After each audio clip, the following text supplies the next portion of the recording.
Hello बच्चों, क्या हाल चाल। आई होप सब अच्छा होंगे, सब बढ़िया होंगे। स्वागत करता हूं मैं आपका अपने इस यूट्यूब चैनल पे जिसका नाम है फिजिक्स विद सीबी। जी हाँ, मेरा नाम है सीबी शुक्ला और हम लोग इस चैनल पे पढ़ रहे हैं क्लास 11th का फिजिक्स, जिसमें हमने पहला लेक्चर कंप्लीट। तो हम लोगों ने पिछले क्लास में पढ़ा था फिजिकल क्वांटिटीज़। फिजिकल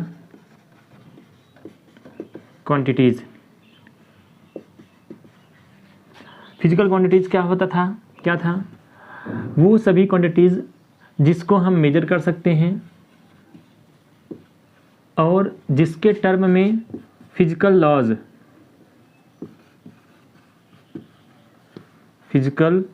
लॉज को एक्सप्रेस किया जाता है। वो सभी क्वांटिटीज़ जिसको हम मेजर कर सकते हैं और जिसके टर्म में फिजिक्स के या फिजिकल लॉज को एक्सप्रेस किया जाता है, उन सभी क्वांटिटीज़ को क्या बोलते हैं? फिजिकल क्वांटिटीज़ बोलते हैं। अगर हम देखें तो फिजिकल क्वांटिटीज़ दो टाइप के थे, एक फंडामेंटल और दूसरा डिराइव्ड। फंडामेंटल क्वांटिटीज में कुल 7 क्वांटिटीज़ थी। ये इंडिपेंडेंट होती हैं, एक दूसरे से ये इंडिपेंडेंट हैं, एक का दूसरे में कोई रोल नहीं है। और डिराइव्ड क्वांटिटीज जो थी वो इन्हीं फंडामेंटल क्वांटिटीज़ पे डिपेंड थी। डिराइव्ड क्वांटिटीज़ किस पर डिपेंड थी? फंडामेंटल क्वांटिटीज़ पे। हम लोगों ने ये प्रीवियस क्लास में, पिछले क्लास में डिटेल में एकदम देखा है, इसलिए कह रहा हूँ अगर आपने फर्स्ट वीडियो नहीं देखा है तो आप पहले जाके फर्स्ट वीडियो देखिए, उसके बाद आपको ये जो सेकंड लेक्चर होगा वो अच्छी तरीके से समझ में आएगा। फिर उसके बाद हम लोगों ने देखा था यूनिट क्या होता है? किसी भी फिजिकल क्वांटिटी का यूनिट उस फिजिकल क्वांटिटी का एक स्टैंडर्ड अमाउंट होता है, स्टैंडर्ड अमाउंट, जिसको हम उस फिजिकल क्वांटिटी का क्या बोलते हैं? यूनिट बोलते हैं। जिसमें फंडामेंटल क्वांटिटीज़ के यूनिट को हम लोग फंडामेंटल यूनिट या बेस यूनिट कहते थे। फंडामेंटल क्वांटिटीज़ के यूनिट को फंडामेंटल यूनिट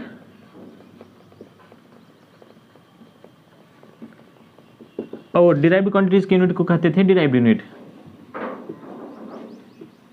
यहाँ तक हम लोगों ने लास्ट क्लास में देखा था। अब इसके आगे हम लोग इस क्लास में पढ़ेंगे। हम लोगों ने 7 फंडामेंटल क्वांटिटीज़ देखा और उनके 7 फंडामेंटल या बेस यूनिट देखा, और इन्हीं सातों पर डिपेंडेंट सभी डिराइव्ड क्वांटिटीज़ और उनके यूनिट होते हैं। 7 फंडामेंटल क्वांटिटीज़ के अलावा, या कह सकते हैं 7 फंडामेंटल यूनिट्स के अलावा 2 और भी यूनिट्स होते हैं। क्या क्या हैं, क्या कहते हैं उनको?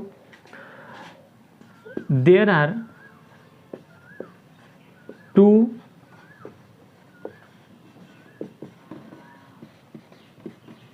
Supplementary units also. 7 fundamental units के अलावा 2 सप्लीमेंट्री यूनिट्स भी होते हैं। वो क्या क्या हैं?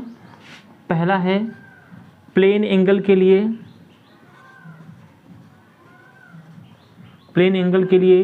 रेडियन और सॉलिड एंगल के लिए स्टेरेडियन।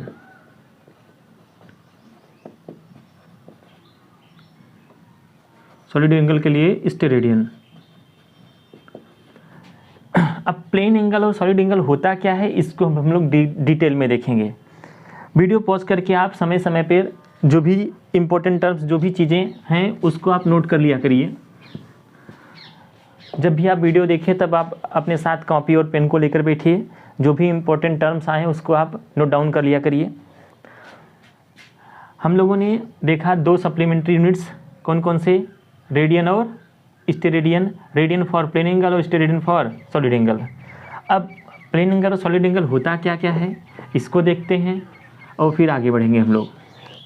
तो पहला हम लोग देखें प्लेन एंगल। प्लेन एंगल क्या है? कोई भी एंगल जो 2 डायमेंशन में फॉर्म हो, 2 डायमेंशन में सब्सटेंड हो, उसको हम लोग बोलते हैं प्लेन एंगल। जैसे ये हमारे बोर्ड का प्लेन है, इसमें लेंथ भी है और ब्रेड्थ भी है। तो ये जो हमारा बोर्ड है ये 2 डायमेंशनल ऑब्जेक्ट है या 2 डायमेंशनल है। ये बोर्ड का सरफेस 2 डायमेंशनल सरफेस है। आप जिस कॉपी में नोट डाउन कर रहे हैं वो अभी 2 डायमेंशनल सरफेस है। अब इस सरफेस के अंतर्गत जो भी एंगल्स बनेंगे वो क्या होंगे? प्लेन एंगल होंगे, या कह सकते हैं angle formed in 2 dimension. Angle formed in 2 dimension. जो भी एंगल्स 2 डायमेंशन में बनेगा, फॉर्म होगा, सब्सटेंड होगा, उसको क्या बोलेंगे? Plane angle. तो ऐसा ही कुछ हम लोग तो पहले से भी जानते हैं। Angle equal to arc upon radius. Arc भी तो 2 डायमेंशनल होता है। अब ये आर्क, इसका कहीं ना कहीं सेंटर होगा। ये आर्क अपने सेंटर पे जो एंगल बनाएगा, ये आर्क मान लेते हैं लेंथ इसका ds है, सेंटर से आर्क का डिस्टेंस r, जिसको हम लोग रेडियस कहेंगे। तो सेंटर पे इसने कितना एंगल बनाया? थीटा। हम लोग पढ़े हैं angle equal to arc upon radius. हम लोग पहले से ही जानते हैं angle equal to arc upon radius. और वो एंगल क्या होता है? कोई आर्क अपने सेंटर पे या कोई सर्किल अपने सेंटर पे, किसी सर्किल का एक पार्ट जो अपने सेंटर पे सबटेंड करता है, किसी रेक्टेंगल या ट्रायंगल जो अपने कॉर्नर्स पे सबटेंड करते हैं, वो सभी एंगल 2 डायमेंशनल होते हैं। उन सभी एंगल्स को क्या बोलेंगे? Plane angle. तो ये जो एंगल हम लोग पढ़ते हुए आ रहे हैं या पढ़ते हुए आए हैं, ये एंगल कुछ और नहीं बल्कि क्या है? प्लेन एंगल है। क्या है? प्लेन एंगल है। Plane angle is equals to arc length upon radius, जिसको हम लोग डिनोट करते हैं थीटा से। आर्क लेंथ अगर हमने ds माना तो ये ds अपॉन रेडियस r। ये है आपका प्लेन एंगल, जिसको हम लोग आमतौर भाषा में पढ़ते हुए आए हैं अब तक। वो एंगल ही प्लेन एंगल था। जैसे कोई ट्रायंगल बना रहा है अपने कॉर्नर्स पे, ये एंगल सभी प्लेन एंगल हैं। कोई रेक्टेंगल है, कोई स्क्वायर है, तो जो कॉर्नर्स पे एंगल बन रहा है वो क्या है? सब प्लेन एंगल है। ठीक है। ये एंगल, इस एंगल के लिए जो यूनिट हम लोग यूज़ करते हैं, इसी एंगल का यूनिट क्या होता है? रेडियन। SI यूनिट क्या है? रेडियन। इस एंगल के लिए अगर हम यूनिट लिखना चाहें तो क्या होगा? रेडियन होगा। शॉर्टकट में या इसको सिंबल में RAD लिखते हैं। इसी में एक कंडीशन लगा दिया जाए, ये 1 रेडियन कितना एंगल होगा? तो 1 रेडियन, अगर थीटा का वैल्यू 1 लाना है, इसके लिए आर्क लेंथ और रेडियस क्या होने चाहिए? इक्वल। अगर हम आर्क लेंथ ds और रेडियस r को इक्वल कर दें, that is arc length equal to radius. अगर आर्क लेंथ रेडियस आपस में इक्वल हो जाए तो जो एंगल बनेगा वो कितना आएगा? 1 कहेंगे और यूनिट क्या लगाएंगे? रेडियन।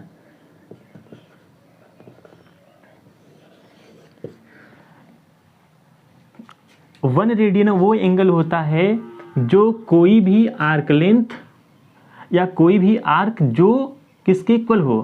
रेडियस के इक्वल हो, और वह अपने सेंटर पे सबटेंड करे। अगर आर्क लेंथ रेडियस आपस में इक्वल हो जाएगा तो जो आर्क लेंथ अपने सेंटर पे एंगल सबटेंड करेगा वही एंगल कितना होगा? 1 रेडियन। क्या होगा? 1 रेडियन होगा। वो एंगल जो 2 डायमेंशनल स्ट्रक्चर में फॉर्म्ड होगा, जो 2 डायमेंशनल स्ट्रक्चर में सबटेंड होगा, उसको आप क्या बोलेंगे? प्लेन एंगल बोलेंगे। अगर चीज़ें कम समझ में आ रही हैं तो वीडियो को एक बार फिर से देखिए, वीडियो को पुनः पीछे करके रिवाइंड करके देखिए। और अगर आपको समझ में आ रही है तो चीज़ों को आप 1.5, 1.75 या 1.25 स्पीड में भी देख सकते हैं। तो ये था कॉन्सेप्ट किसका? प्लेन एंगल का। प्लेन एंगल मतलब angle equals to arc upon radius, जिसको हम शुरू से पढ़ते हुए आए हैं, वही एंगल ही क्या है, प्लेन एंगल है, जिसका एसआई यूनिट रेडियन होता है।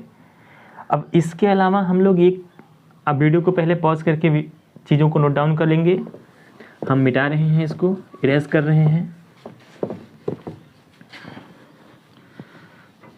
हम लोगों ने देखा 7 बेस क्वांटिटीज़ और उनके साथ ही बेस यूनिट्स, और उन 7 बेस यूनिट्स के अलावा 2 और सप्लीमेंट्री यूनिट्स हैं, जिसका नाम क्या है, या जो क्या क्या हैं, radian for plane angle and steradian for solid angle. Solid angle.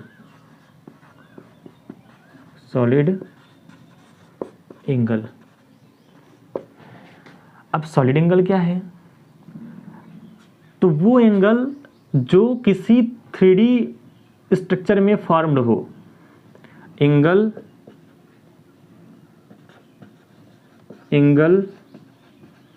Formed in 3 dimension. Angle formed in 3 dimension. 3 dimension कहने का मतलब जैसे स्फीयर, फुटबॉल, अगर फुटबॉल का सरफेस एरिया उसके सेंटर पे कोई एंगल सब्टेंड कर रहा है, फुटबॉल का एक छोटा सा पार्ट या पूरा फुटबॉल अपने सेंटर पे जो एंगल सब्टेंड करेगा, वो एंगल क्या होगा, सॉलिड एंगल। फुटबॉल कैसा है, पहले फुटबॉल कैसा है, 3 डायमेंशनल। फुटबॉल कैसा है, 3 डायमेंशनल। ऐसे ही प्रिज्म होता है, प्रिज्म के कॉर्नर्स पे जो एंगल बनते हैं वो भी कैसे होंगे, सॉलिड एंगल। कैसे होंगे, सॉलिड एंगल। कोई स्फीयर, कोई प्रिज्म या कोई भी 3 डायमेंशनल ऑब्जेक्ट किसी पॉइंट पर जो एंगल बनाएगा उसको हम लोग क्या बोलेंगे, सॉलिड एंगल। समझते हैं। इसके पहले में तो केवल और केवल एक टेढ़ी सी लाइन थी जिसको हम लोग आर्क बोलते हैं। अगर इसमें देखें तो 2 डायमेंशंस इंक्लूडेड हैं। अगर सीधी लाइन होती है तो 1 डायमेंशन, और अगर लाइन टेढ़ी मेढ़ी हो तो उसमें 2 डायमेंशंस आ जाते हैं। तो ये 2 डायमेंशन है। वैसे 2 डायमेंशन पे हम लोग 3D फिगर नहीं ड्रॉ कर सकते, लेकिन कोशिश करते हैं आपको समझाने की कैसे क्या होगा सॉलिड एंगल। जैसे ये हमारे पास एक सरफेस एरिया है,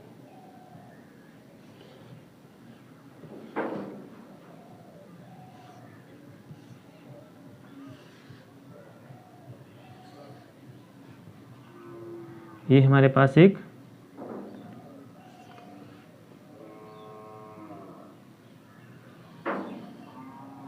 सरफेस एरिया है, कह सकते हैं फुटबॉल का एक पार्ट है। फुटबॉल होता है गोला सा, उसमें से हमने उसका थोड़ा सा सरफेस एरिया कट करके बाहर निकाल लिया। अब वही छोटा सा सरफेस एरिया हमने यहाँ पे प्लॉट किया। ये जो हमने सरफेस एरिया निकाला है, इसका एरिया कितना है, DA। एरिया छोटा है तो हमने छोटा एरिया मान लिया, DA। अब फुटबॉल है तो उसका कहीं ना कहीं सेंटर होगा, जहाँ फुटबॉल का सेंटर होगा वहीं इस छोटे से पार्ट का भी सेंटर होगा। हम मान लेते हैं वो सेंटर यहाँ पे है। तो सेंटर से इन सारे पॉइंट्स का डिस्टेंस क्या होगा, सेम। बोलिए, रेडियस तो सभी जगह सेम होता है। तो ये जो पॉइंट्स हैं, अगर इनको हम सेंटर से मिलाएं, ये रिप्रेजेंट करेगा, क्या रिप्रेजेंट करेगा, रेडियस। बोलो बच्चों, ये पॉइंट सेंटर को अगर हम इसके अलग अलग पॉइंट से मिलाएं तो वो रिप्रेजेंट क्या करेगा, रेडियस। वो रेडियस को रिप्रेजेंट करेगा। अब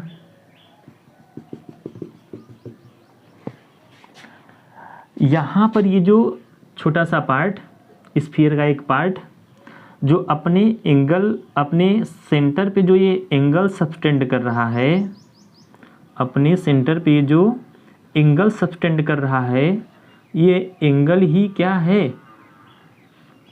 सॉलिड एंगल। ये एंगल ही क्या कहलाएगा, सॉलिड एंगल। ये एंगल जो इस स्फीयर के पार्ट ने सेंटर पे सबटेंड किया, ये क्या कहलाएगा? Solid angle. इस एंगल को एक सिंबल होता है जिसको हम लोग कहते हैं ओमेगा। ओमेगा से रिप्रेजेंट करते हैं, सॉलिड एंगल को ओमेगा से रिप्रेजेंट करते हैं। स्मॉल एरिया है तो एंगल भी स्मॉल होगा, इसलिए हमने डी लगा दिया। सॉलिड एंगल होता क्या है? सॉलिड एंगल कब फॉर्म होगा? जब कोई 3 डायमेंशनल ऑब्जेक्ट हो। 2 डायमेंशन यहाँ पहले से थे एरिया में, और जब हमने लाइन खींचकर उसको सेंटर से मिलाया तो ये 3 डायमेंशन आ गया, ये 3 डायमेंशन हो गया। तो एंगल सबटेंड या एंगल फॉर्म्ड इन 3 डायमेंशन क्या कहलाएगा? Solid angle. अब सॉलिड एंगल होगा किसके इक्वल? इसका वैल्यू कैसे निकालेंगे? तो सॉलिड एंगल होता है, solid angle equal to area या सरफेस एरिया अपॉन, उसको प्लेन एंगल में था आर्क लेंथ अपॉन रेडियस, यहाँ सरफेस एरिया अपॉन रेडियस का स्क्वायर होता है। इसको हम पूरा लिख दें, रेडियस का स्क्वायर, ये होता है सॉलिड एंगल। जो कोई भी सरफेस अपने सेंटर पे या किसी पॉइंट पर सॉलिड एंगल बनाएगा तो सॉलिड एंगल का वैल्यू क्या आएगा? सरफेस एरिया अपॉन रेडियस का स्क्वायर। सॉलिड एंगल रिप्रेजेंट करते हैं ओमेगा से, डी ओमेगा इक्वल्स टू हो जाएगा surface area D A upon radius का स्क्वायर। ठीक, अब इसी एंगल के लिए जो यूनिट हम लोग लिखते हैं वो होता है स्टेरेडियन। इसी एंगल के लिए यूनिट क्या लिखते हैं? स्टेरेडियन। ठीक है, तो ये था आपका सॉलिड एंगल। सॉलिड एंगल कब फॉर्म होगा? जब 3 डायमेंशनल ऑब्जेक्ट होगा। सॉलिड एंगल इक्वल्स टू होता गया है सरफेस एरिया अपॉन रेडियस का स्क्वायर। रिप्रेजेंट करते हैं लेटर ओमेगा से। ये जो लेटर हमने यहाँ जो सिंबल बनाया है ये आप हाई स्कूल में भी एक बार देखे होंगे, इसको कहते हैं ओमेगा। क्या बोलते हैं? ओमेगा। अब एक स्टेरेडियन एंगल कितना होता है? अगर हमें इस एंगल का वैल्यू 1 लाना है तो उसके लिए होना क्या चाहिए? सरफेस एरिया का वैल्यू रेडियस ऑफ स्क्वायर के इक्वल हो जाए। ये सरफेस एरिया का मैग्नीट्यूड जो आएगा, एरिया का मैग्नीट्यूड वह रेडियस ऑफ स्क्वायर के या स्क्वायर ऑफ रेडियस के क्या हो जाए? इक्वल। जब ये दोनों टर्म्स इक्वल हो जाएंगे तो इक्वल होने पर ये आपस में कैंसिल, और ये डी ओमेगा का वैल्यू क्या आ जाएगा? 1 स्टेरेडियन। बोलिए, कोई दिक्कत? तो 1 स्टेरेडियन सॉलिड एंगल वो होगा जब एक ऐसा सरफेस एरिया जिसका मैग्नीट्यूड रेडियस की स्क्वायर के इक्वल हो जाए तो सेंटर पे बनने वाला एंगल 1 स्टेरेडियन होगा। अगर चीज़ें कम समझ में आई हो तो वीडियो को एक बार फिर से आप देखिए, और वैसे तो मैंने पूरी कोशिश की कि आपको एक ही बार में समझा दिया जाए। अगर आपको लगता है कि भी थोड़ा सा रह गया है तो आप एक बार फिर से वीडियो देखिए, वीडियो को एक बार पुनः देखिए और सब कुछ जो चीज़ें कन्फ्यूज़न में हैं उसको आप क्लियर कर लीजिए। और हाँ, समय समय पर ये वीडियो को पॉज करके जो टर्म्स हैं उसको आप नोट डाउन करते जाइए। वीडियो को पॉज करिए और चीज़ों को नोट डाउन कर लीजिए।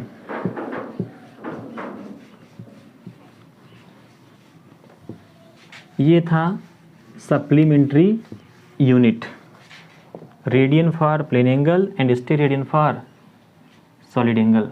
अब जो यूनिट्स होते हैं उसके लिए कुछ इसेंशियल, कुछ ज़रूरी कंडीशंस होती हैं, कुछ रिक्वायरमेंट्स होती हैं जो उस यूनिट को फुलफ़िल करना होता है।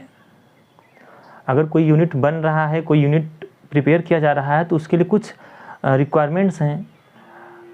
क्या हैं वही हम लोग देखते हैं। वो रिक्वायरमेंट्स क्या हैं आइए देखते हैं। सम इसेंशियल रिक्वायरमेंट्स फॉर यूनिट। सबसे पहला रिक्वायरमेंट क्या है? Unit should be internationally accepted. Unit को इंटरनेशनल लेवल पे एक्सेप्टेंस मिलना ज़रूरी है। साथ ही साथ it should be suitable size, यह सुटेबल साइज में हो, साइज ऐसा रहे जिसको हम इजीली कैरी कर सकें। साइज ऐसा नहीं कि बहुत लार्ज साइज हो जाए या बहुत ही स्मॉल साइज हो जाए। तो साइज जो होना चाहिए यूनिट का वो कैसा होना चाहिए, सुटेबल होना चाहिए। It should not very with time, और वह टाइम के साथ चेंज ना करे, वेरी ना करे। ये नहीं कि सुबह में कुछ और, दोपहर में कुछ और रात में कुछ और। टाइम के साथ वो वेरिएशन ना हो, या मौसम के चेंज होने पर गर्मी में कुछ और, बारिश में कुछ और ठंडी में कुछ और, ऐसा नहीं है। टाइम के साथ वो वेरी नहीं करना चाहिए। साथ ही साथ it should not depend on physical conditions, और फिजिकल कंडीशंस पे वो डिपेंड ना करे। फिजिकल कंडीशन कहने का मतलब प्रेशर, वॉल्यूम, टेम्परेचर, इन सभी कंडीशंस पे या इन सब पे यूनिट को डिपेंड नहीं होना है। हमने आपसे पहले भी कहा कि अगर आप डायरेक्ट दूसरे वीडियो को देख रहे हैं, ये सेकंड पार्ट है इस लेक्चर का या इस चैप्टर का, तो आप इससे पहले जाके फर्स्ट पार्ट या फर्स्ट लेक्चर देख लीजिए, जिसका लिंक हमने डिस्क्रिप्शन में दे दिया है। अगर अब हम देखें तो अब हमें करना क्या है, measurement.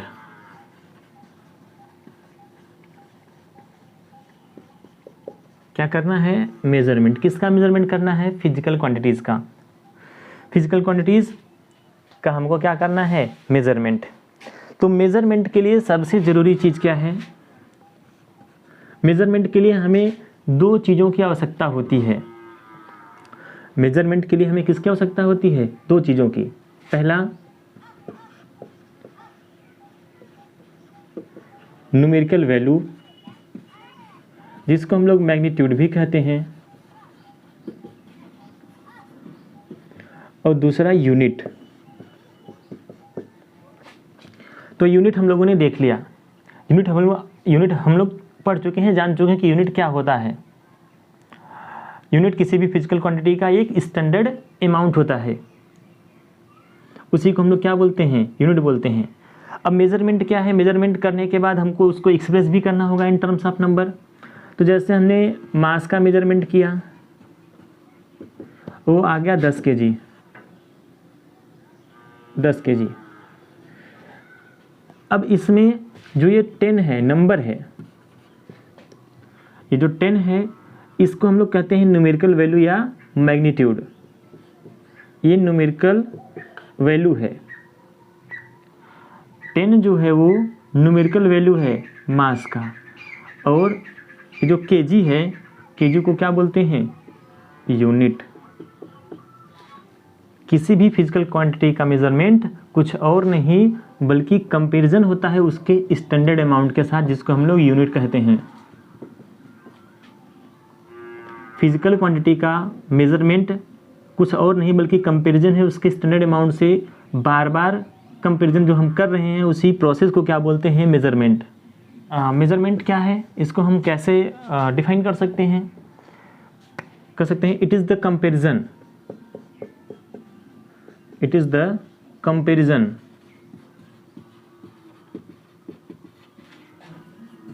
Given amount,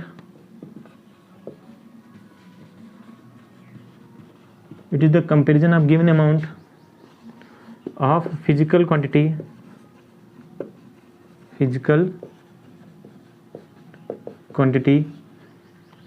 with their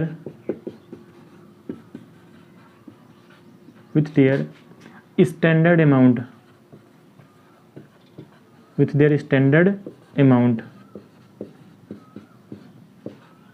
जिसको हम लोग क्या बोलते हैं, यूनिट कहते हैं। तो मेजरमेंट कुछ और नहीं, किसी भी गिवन अमाउंट का उस फिजिकल क्वांटिटी के स्टैंडर्ड अमाउंट या यूनिट से बार बार कंपैरिजन है, बार बार कंपैरिजन है। जैसे हमने कहा कि कोई क्वांटिटी है किसका, मास का, तो हम उस गिवन क्वांटिटी को या उस गिवन अमाउंट को उसके स्टैंडर्ड वैल्यू से जब हम कंपैरिजन करें तो कितनी बार उस गिवन अमाउंट में आपका वो यूनिट प्रेजेंट है। जैसे कोई अमाउंट है जिसको हमने बार बार उसके यूनिट से कंपैरिजन किया तो पता चला कि वो उसका यूनिट उस गिवन अमाउंट में 20 बार प्रेजेंट है। इसका मतलब जो मास है वो कितना केजी है, 20 केजी। तो जो यूनिट स्टैंडर्ड अमाउंट है उस गिवन क्वांटिटी में या उस गिवन अमाउंट में कितनी बार प्रेजेंट है, 20 टाइम्स, 20 बार प्रेजेंट है। तो हमने किया क्या, उस अमाउंट का उसके यूनिट से कितनी बार कंपैरिजन किया, 20 बार। या ऐसे कह सकते हैं उस गिवन अमाउंट में जो यूनिट है वो कितनी बार प्रेजेंट है, 20 टाइम्स, 20 बार प्रेजेंट है। ऐसे ही कोई लेंथ है, हमने लेंथ का मेजरमेंट करना है। लेंथ का यूनिट हम लोग जानते हैं मीटर होता है। उस लेंथ को हमने उसके स्टैंडर्ड अमाउंट से या उसके यूनिट से जब कंपैरिजन किया तो पता चला कि वो लेंथ 15 मीटर आया। इसका मतलब जो यूनिट है मीटर स्टैंडर्ड अमाउंट लेंथ का, वह उस गिवन लेंथ में कितनी बार प्रेजेंट है, 15 टाइम्स। तो हमने कितनी बार कंपैरिजन किया, 15 टाइम्स कंपैरिजन किया। ये जो कंपैरिजन का प्रोसेस है, इस कंपैरिजन को प्रोसेस को ही क्या बोलते हैं, मेजरमेंट कहते हैं। स्टैंडर्ड अमाउंट के साथ गिवन अमाउंट का जो बार बार कंपैरिजन किया जा रहा है, ये प्रोसेस ही क्या है, मेजरमेंट है। ये प्रोसेस ही क्या है बच्चों, मेजरमेंट है। To express measurement we need numerical value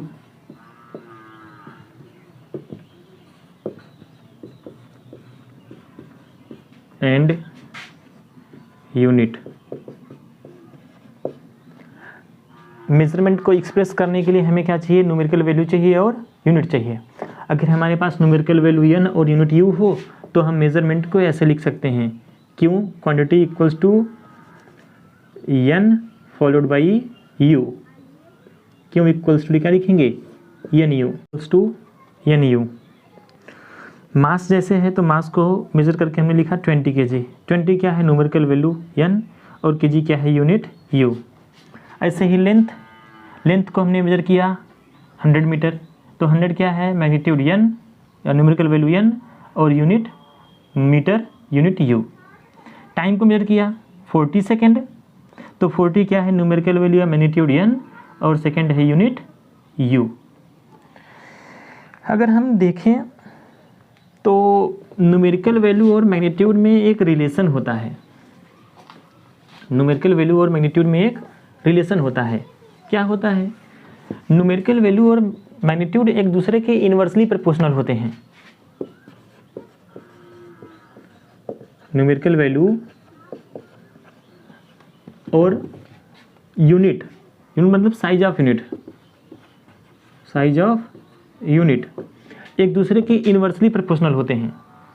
हम इसको ऐसे लिखते हैं n इनवर्सली प्रोपोर्शनल u, या इसको आप ऐसे भी लिख सकते हैं n u equals to constant, n u equals to constant. इसका मतलब इसको हम ऐसे भी लिख सकते हैं n1 u1 equals to n2 u2। Sir ये कुछ चीज़ें समझ नहीं आई। अगर आपको नहीं चीज़ें समझ में आई तो हम इसको एक एग्जांपल से देखेंगे। Numerical value size of unit inversely proportional होता है, तो इसको हम ऐसे लिख सकते हैं n इनवर्सली प्रोपोर्शनल u या n u equals to constant. n1 u1 भी कांस्टेंट होगा, n2 u2 भी कांस्टेंट होगा। इसकी वजह से n1 u1 n2 u2 की क्या रहेगा, इक्वल। जैसे हमने क्या मेजर किया, मास। चलिए मास ही सिंपलेस्ट है अभी हमारे लिए, तो मास समझते हैं। मास जैसे हमारे लिए है 1 kg, तो आप इसको 1 kg या इसी को क्या लिख सकते हैं, 1000 ग्राम। बोलिए अब 1 kg में 1 क्या है, n1 न्यूमेरिकल वैल्यू और kg क्या है, u1 यूनिट। 1000 ग्राम में 1000 क्या है, न्यूमेरिकल वैल्यू n2 और यूनिट u2 ग्राम। अगर हम देखें तो न्यूमेरिकल वैल्यू 1 से बढ़ के 1000 हुआ। न्यूमेरिकल वैल्यू 1 से बढ़ के क्या हुआ, 1000, यानी न्यूमेरिकल वैल्यू बढ़ा तो यूनिट की साइज़ को देखिए, केजी से क्या हो गया ग्राम, माने साइज ऑफ यूनिट घटा। न्यूमेरिकल वैल्यू 1 से 1000 हुआ बढ़ा तो साइज ऑफ यूनिट केजी से क्या हो गया ग्राम, साइज ऑफ यूनिट घट गया। इसी को आप रिवर्स करके देखें तो 1000 को अगर हम 1 माने, 1000 कितना हो जाए 1, तो ग्राम किस में कन्वर्ट हो जाएगा, केजी में। 1000 अगर घटे 1 हो जाए तो साइज ऑफ यूनिट बढ़ जाएगा कि ग्राम से क्या हो जाएगा, केजी। यही बताया गया है। Numerical value size of unit की इन्वर्सली प्रोपोर्शनल है। साइज ऑफ यूनिट बढ़ेगा तो न्यूमेरिकल वैल्यू घटेगा, और ये घटेगा तो ये बढ़ेगा। ऐसे ही लेंथ को देखें तो लेंथ अगर हम लिख दें 1 मीटर, इसी को आप लिख सकते हैं 100 सेंटीमीटर। 100 सेंटीमीटर। तो 1 अगर आप देखें तो न्यूमेरिकल वैल्यू 1 से क्या हो गया 100 बढ़ा, साइज ऑफ यूनिट घटा, मीटर से सेंटीमीटर। रिवर्स में चलें, 100 अगर 1 हो जाए, माने न्यूमेरिकल वैल्यू घट जाए, तो साइज ऑफ यूनिट सेंटीमीटर से बढ़ के क्या हो जाएगा, मीटर। इसलिए कहा गया कि जो न्यूमेरिकल वैल्यू है वो साइज ऑफ यूनिट के क्या है, इक्वल। और आपने यहाँ क्या लिखा, n1 u1 equal to n2 u2। अब चाहे आप 1 kg कहिए चाहे 1000 ग्राम कहिए, ये क्वांटिटी तो सेम ही है। जितना क्वांटिटी 1 kg होगा उतना ही क्वांटिटी 1000 ग्राम होगा, इसलिए n1 u1 n2 u2 के क्या रहेगा, इक्वल रहेगा। बोलिए, चीज़ समझ में आई? अगर आपको चीज़ समझ में आई है तो बहुत बढ़िया। आज के लिए बस इतना ही। आई होप कि आपको चीज़ें समझ में आई होंगी। अगर चीज़ें वीडियो में समझ में आई हैं, वीडियो आपको पसंद आया है, तो वीडियो को लाइक करिए, कमेंट करिए, चैनल को सब्सक्राइब कर लीजिए, और वीडियो को अपने फ्रेंड्स में भी शेयर करिए ताकि आपके फ्रेंड्स भी देख सकें और अपने नॉलेज को बूस्ट कर सकें। चैनल को सब्सक्राइब कर लीजिए। अगर आपने अभी तक चैनल को सब्सक्राइब नहीं किया है तो आप चैनल को सब्सक्राइब कर लीजिए, बेल आइकन को भी प्रेस कर लीजिए ताकि आपको मेरे आने वाली वीडियोस सबसे पहले मिले और आप उन वीडियोस को देखकर पढ़ सकें। धन्यवाद।